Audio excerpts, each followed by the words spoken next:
am Jacob Hornberger, president of the Future of Freedom Foundation, and welcome to this week's Trump Watch, the show that keeps a watch on what President Trump is doing from week to week, analyzing and reporting on the measures that he's taking, especially those that are bringing about the destruction of the rights and liberties of the American people. We'll be discussing three major topics in this week's report that are in the news that everybody's aware of.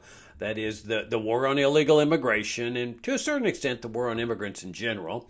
And then there's the tariff wars, the trade wars that President Trump has launched against, 70, 80 countries or so, especially China. And then there's a little wrinkle that took place in the Russia-Ukraine war that we'll be talking about at the end. Let's dive into the immigration issue. By now, everybody knows about this prison in El Salvador, which is housing Venezuelan immigrants, El Salvador immigrants from the United States. That is, these are illegal immigrants that were subject to deportation.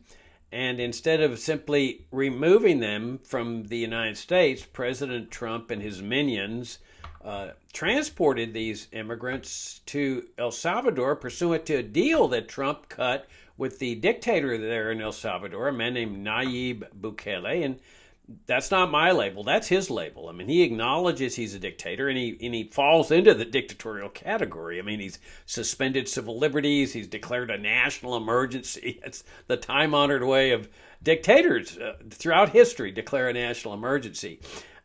Especially when one doesn't exist, because then they can say, oh, well, you see, we need extraordinary powers, and that's what he's done. He's suspended civil liberties, he's exercised extraordinary powers, and he's put together this huge penitentiary. I mean, you talk about the dark side. I mean, housing, 40, 50, 60,000 prisoners. He's rounded up, 50, 60,000 people, but not convicted them of any crimes. He's just put them in there in that penitentiary. I mean, this is the hallmark of dictatorship. And so President Trump saw this as an opportunity. It's better than Guantanamo Bay, because Guantanamo Bay is under the jurisdiction of the courts and is subject to a certain extent to the Constitution. It wasn't supposed to be that way. When the Pentagon and the CIA set up Guantanamo, it was supposed to be like a Salvadorian prison, like under Bukele. They declared this is in Cuba. It's independent of the Constitution. It's independent of any federal courts, including the Supreme Court. And that was their position, which was kind of ironic, because the military takes this oath to support and defend the Constitution. And here they are, establishing this base over there in Cuba for the express purpose of avoiding the Constitution. But the courts ultimately said, no, we have jurisdiction. So this thing with El Salvador is just beautiful from the government standpoint, because the Supreme Court doesn't have jurisdiction over there. It has jurisdiction over Guantanamo, but not over that prison in El Salvador. Okay, that's independent. It's what the Pentagon and the CIA were trying to do with Guantanamo, but failed to do to a certain extent. The courts didn't nullify their ridiculous tyrannical military tribunal system and their torture system and other aspects, indefinite detention. People have been there for 20 years without trials, which is the system in El Salvador. But with El Salvador, the federal courts have no jurisdiction. So what they're at the center of this controversy is this guy, Kilmar Abrego Garcia, and he was mistakenly, he was a Salvadorian who was here, and the immigration officials, the courts, the system within the immigration control system, had declared that he could stay here, that he had a legitimate fear of being returned to El Salvador, which falls within our system. And even the assistant U.S. attorney at the hearing that was held about this guy said it was a mistake. Well, man, he got canned immediately. You don't ever admit that we made a mistake. And so he's been sent to El Salvador, where he's in this terrorism confinement prison. And that's what it's called, a terrorism confinement facility or something. It's a gigantic prison. I mean, you talk about dark side stuff. the guy, Bukele, rounded up some 50,000 people, declaring this national emergency and suspending civil liberties or limiting civil liberties and just jails people without convicting them of a crime. And that's the real thing that you've got to keep in mind here, is that the United States is now embroiled in a system where the government is incarcerating people, punishing people who have not been convicted of a crime. That's the system that Trump has entered into with this dictator in El Salvador. That we will send you the people, including possibly American citizens. The Trump administration has made it very clear that this is not just limited to immigrants. It can also be extended to Americans, because all they have to do is pick up an American, like they do with these people, put them on a plane, send them down there, and then Trump and his people say, we have no jurisdiction. So the federal courts have said, you need to bring this guy back.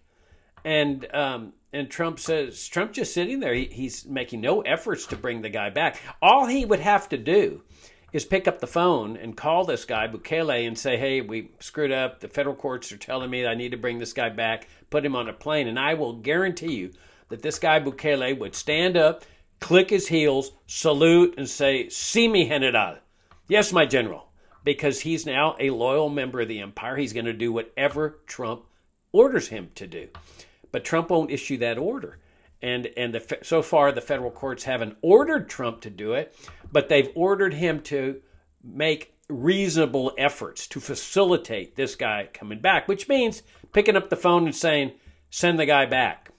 But Trump won't do that. There's this dance taking place, and it's getting real close to where the executive branch might be getting to the point where they're not going to obey any orders of the federal system. And once that happens, we're in Bukele land here. We're in dictatorship land, because from the very beginning, Marbury versus Madison, it's been established that the judiciary decides what is the ultimate arbiter of what constitutes constitutional actions and what doesn't. And once the president says, well, I got the power, I got the military, I got planes and tanks and the 82nd Airborne Division. What do you have over there in the judicial branch? A team of U.S. Marshals? Don't make me laugh. I got the CIA over here. Once we enter that land where the president's powers are omnipotent, like they are in El Salvador, we've entered into that black area, that dark side area of dictatorship. And there's a lot of Trumpsters, a lot of conservatives that are cheering for that. That's what they want. They don't want any interference. They believe that this is the man on the white horse that's going to save America, that's going to make America great again. And they've scapegoated illegal immigrants. So you've got this huge failure of America's system, the welfare state system, the warfare state system, the drug war, the war on immigrants, the managed economy, the Federal Reserve, the public school system. I mean, the whole thing's just one giant dysfunctional mess. And but they believe in it. Trumpsters believe in it. The Democrats believe in it. But none of them can make it work. But the idea was, well, Donald Trump's going to make America great again. He's going to make it work. But he won't. He won't. They're just using the illegal immigrants as a scapegoat. And they think, oh, well, if we can just get rid of the illegal immigrants, the system will work. America will be great again. But it'll never work, because their system is a rotten system. Okay, it's been a rotten system ever since it was brought into existence in the 1930s. We should have stayed on the trajectory that America was on, like in, let's say, 1880 to 1910, my favorite time in history. No income tax, no IRS, Federal Reserve, immigration controls, or minimal controls to speak of, drug war, what else? Welfare state, Social Security, Medicare, Medicaid, foreign wars, big national security state, no Pentagon, CIA, NSA, FBI. That's a trajectory we should have stayed on. But instead, all of that was abandoned, and here we have a society where young people are committing suicide, checking out of life early, and mass killings, total dysfunctional society, mass numbers of people on drugs. I mean, that's what the drug war is all about, right? To stop those Americans from getting their hands on drugs because they might put them in their mouths. So it's a totally dysfunctional society. People warring against each other, trying to get into their pocketbooks, and trying their best also to protect their own pocketbooks from getting raided by using tax deductions and tax credits and so forth. Total dysfunctional society. So there's no way anybody's going to make this thing work. But the Trumpsters think that if they just give this man, Trump, total unchecked power, where the courts are not interfering anymore, he has total power like Bukele, that he will make America great again. But he won't. He'll just end up completing the total destruction of the rights and liberties of the American people. And at that point, silence will spread across the land. I mean, just like it has in El Salvador. They say, the public opinion polls show that he's got 85% approval rating or something. Well, yeah, who's going to possibly answer to a pollster that this guy's a brutal dictator? If he does, that person finds himself there in the terrorism confinement center. Now, why do they label them terrorists? Okay, have you noticed that? I mean, the terrorists, and they've labeled U.S. officials have labeled Abrego Garcia as a terrorist. A terrorist. He's not coming back to the United States. They've said he's a terrorist. Okay, now why do they use this term terrorist? Well, it goes back to a certain extent to the 9/11 attacks. That terrorism is a criminal offense. It's been a long time that it's been a criminal offense. You can look it up in the U.S. Code. People are prosecuted in federal court for being terrorists or engaging in terrorist activity, actually. So they get convicted and they get sentenced for terrorism, which is, killing an innocent civilian or destroying property with the aim of trying to change the political structure of a government or the political policies of a government. That's what terrorism is. Okay? So what happened after the 9/11 attacks, though, is everything changed.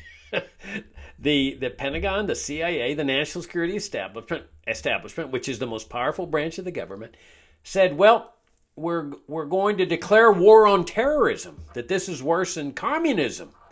Because remember, they had declared war on communism throughout the Cold War, which had given them omnipotent powers, the powers of state-sponsored assassinations, torture, indefinite detention. But with the end of the Cold War, they needed something new. And so the 9/11 attacks gave them that opportunity. Well, we've got a new war now. This is bigger than the war on communism. This is the war on terrorism, which coincidentally gives them, according to their interpretation, wartime powers. That now they can go out and assassinate the enemy, because you see, in war you have enemies. So we're not talking about a criminal defendant anymore. We're talking about a wartime enemy, an enemy combatant, and one that doesn't wear a uniform. So that makes him an illegal combatant. See, in their minds, terrorists should be wearing uniforms, and so you get this mindset of, terrorism, we can do whatever we want. We've got omnipotent powers. So if you look at it and look at any dictatorial regime in the world, they've picked up on this. They're not dumb. And they say, we're just fighting terrorists. Whenever they're going after opponents or whatever, they're terrorists.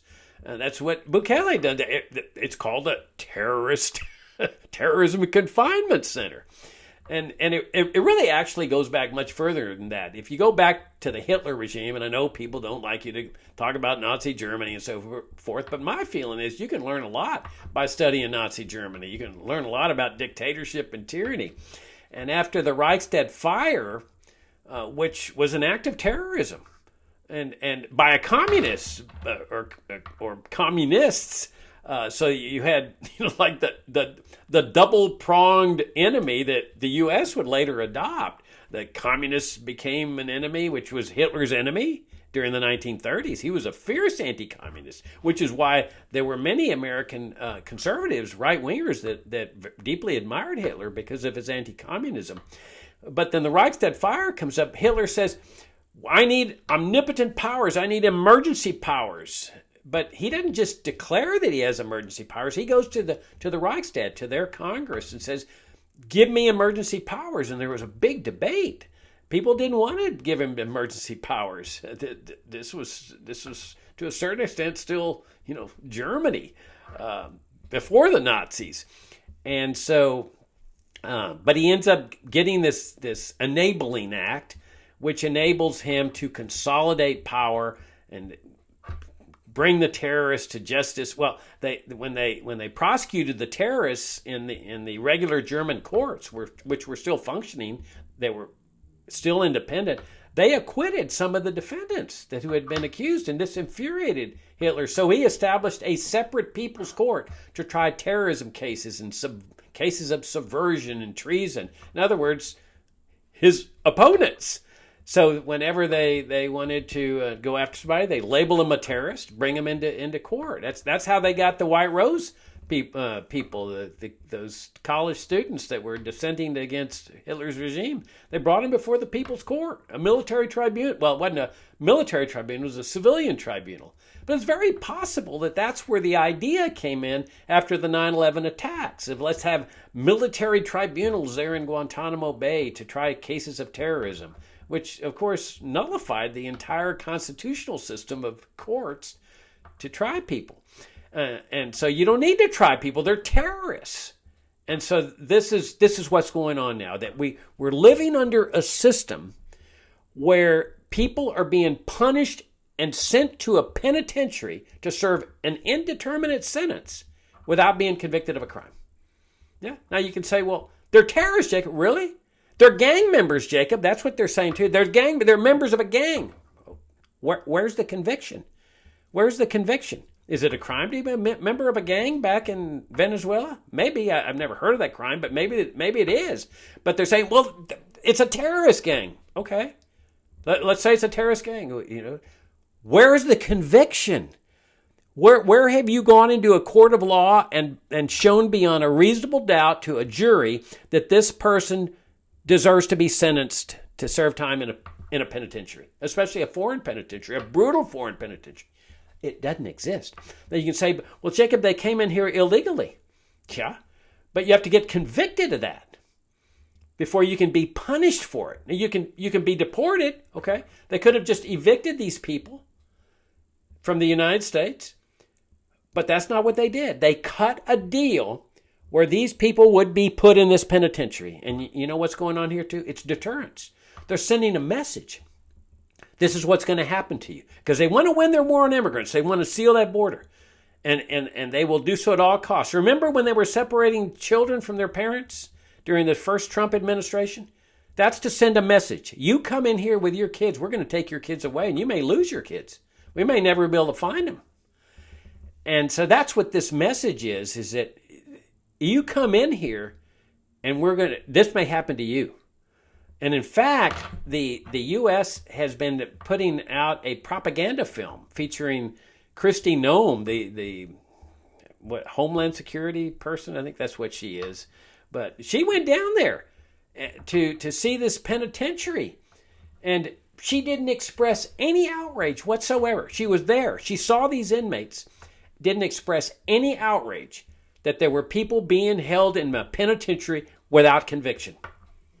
Imagine. To her, it was like just normal. No big deal. And so they're sending a video into Mexico featuring her telling Mexican immigrants, saying, don't you dare come to our country illegally, because we will seek you out and we will punish you. And that's created a huge debate in Mexico involving the president also as to whether they should suppress this video, which of course is violative of freedom of speech. But remember, this is a propaganda video. This isn't just some private sector company putting out a video. This is propaganda that is put out by the U.S. government and is creating an uproar in Mexico. So that's the most important point here, that we now live under a system where the government is incarcerating people or having people be incarcerated beyond the control of the federal courts for an indeterminate sentence and subject to torture and being killed and raped inside this brutal prison, who have never been convicted of a crime. All right, let's move on to Trump's tariff wars and trade wars and so forth. I think I've finally figured out the contradiction. No Trumpster's been able to explain the contradiction in Trump's position. Trump says tariffs are good. Tariffs are good. They will make America great again, which are taxes. Tariffs are taxes. I'm not sure Trump really recognizes that. But most of the Trumpsters do. They've come around to say, okay, it is a sales tax, Jacob, you're right. And the free traders are right on this. And so their position is more taxes will make America great. Did you ever think you'd see Republicans saying such a thing? Beat me more, Jacob. Tax me more so I can be great again, Jake. I mean, this is really weird. But on the other hand, then Trump says, well, I'm really just using this trade war as a negotiating tactic to lower tariffs. So then the Trumpsters say, yeah, lower tariffs. And so there's this contradiction. Well, which is it? Are tariffs good or are tariffs bad? And if they're good, why are you trying to lower them? But I think I finally figured it out. Now, no Trumpsters figured it out, but I think I figured it out. I think what Trump's ideal world is, no tariffs imposed by any foreign country, zero tariffs, but maximum tariffs imposed by the U.S. government. I think that's his ideal. That's what he's negotiating for. That we want you to lower your tariffs, and we're not going to lower our tariffs. We're going to have really high tariffs. And so what he's arguing for is no taxes, no sales taxes on imported goods for foreigners, but maximum taxes imposed on the American people. Boy, that's a real winner of a policy. I mean, God, I'm really glad we have a president that's fighting for. I mean, I like it that he's trying to lower taxes for foreigners. That's great, but trying to impose higher taxes on us, that's not so great. But in any event, Trump made a really weird statement this last week. He said that he was talking to the Chinese, like in negotiations, and I don't know what he thought the Chinese were going to do, like just stay silent about it or what. The Chinese called him out on it. Said, we're not talking. What are you talking about? We're talking. We're not talking. Not talking at all. And they even, get this, referred to it by Trump's favorite term, fake news.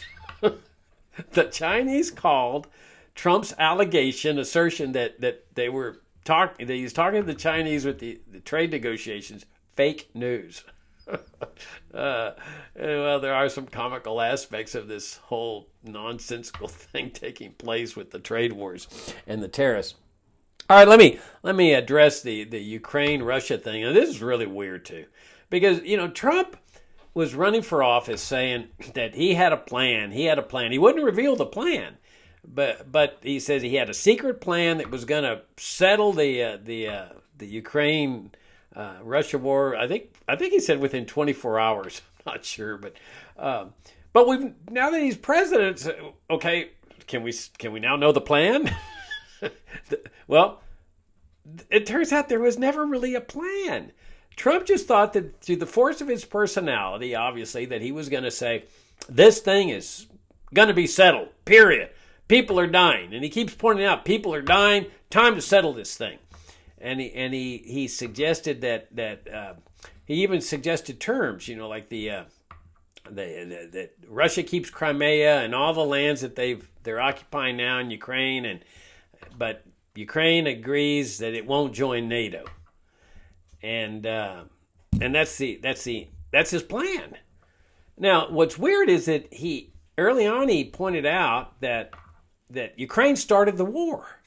And what I think he really meant by that was that Ukraine, by virtue of trying to become a member of NATO, which was Russia's red line and has been for many, many years, that they were the ones that indirectly started the war, because by doing so, they motivated Russia into invading to prevent that from happening, much like the United States would invade Cuba if Cuba said, well, we're going to invite Russia or China to put nuclear missiles here.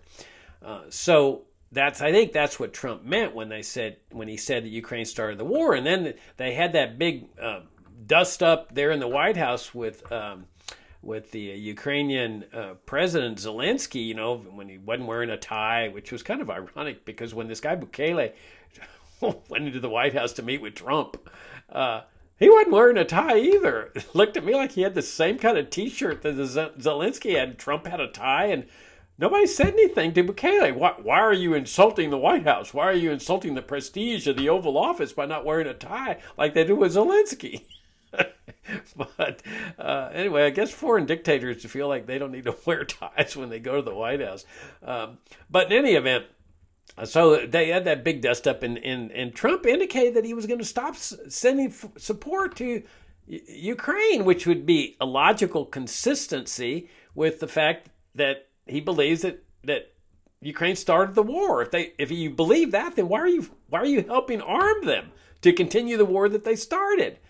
I mean, that would put Russia, obviously, under Trump's mindset, in the defensive position, and so now. Because Putin over in Russia is not automatically accepting Trump's terms, that Trump's talking about putting sanctions on Russia. There already are sanctions on Russia. There are tons of sanctions on Russia. Is there anything else that they can sanction? But it's really weird. So he's turning against Russia now. And he's going back to Zelensky. He just met with him there at the Pope's funeral.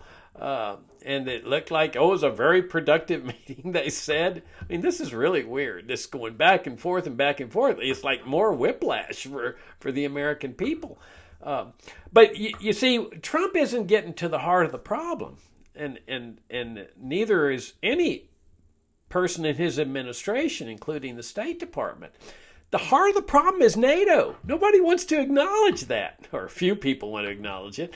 Is that NATO which is, of course, controlled by the national security establishment, the Pentagon, the CIA, and the NSA. They're the ones that precipitated this whole thing. They're the ones that promised never to move eastward after the end of the Cold War. They should have dismantled. I mean, NATO is an old Cold War dinosaur. They should have just dismantled it when the Warsaw Pact was dismantled. It should still be dismantled. But instead, they started moving eastward after having promised not to do so, absorbing former members of the Warsaw Pact, moving inexorably closer to Russia's borders. And Russia kept saying, wait a minute, you promised not to do this. And, of course, NATO, you don't have anything to worry about. We're a peace-loving entity. We love peace. Yeah. And which includes Germany, of course, which has invaded Russia twice and totally destroyed the country in World War II. I mean, if you were a Russian, would you like German soldiers on your border? And so the red line finally was Ukraine. So Russia's sitting there saying, well, what good is your promise not to join NATO? As long as NATO still exists and it's right there on Ukraine's border. I mean, one could easily imagine in the middle of the night them taking a vote accepting Ukraine into NATO. And Russia says, wait a minute, you promised not to do that. Oh, yeah, I forgot. We promised that, didn't we? Yeah, like you promised not to expand NATO. You can't rely on U.S. officials to keep their word. Russia can't rely on U.S. officials. They break their word. We know they break the word because they started moving NATO eastward. So the only real solution from Russia's standpoint is you got to get rid of NATO, or at least back it up all the way back to where it was at the end of the Cold War. Where we can feel somewhat secure from NATO aggression and the possibility of NATO aggression, which includes, of course, Germany, which invaded and destroyed Russia during the Second World War.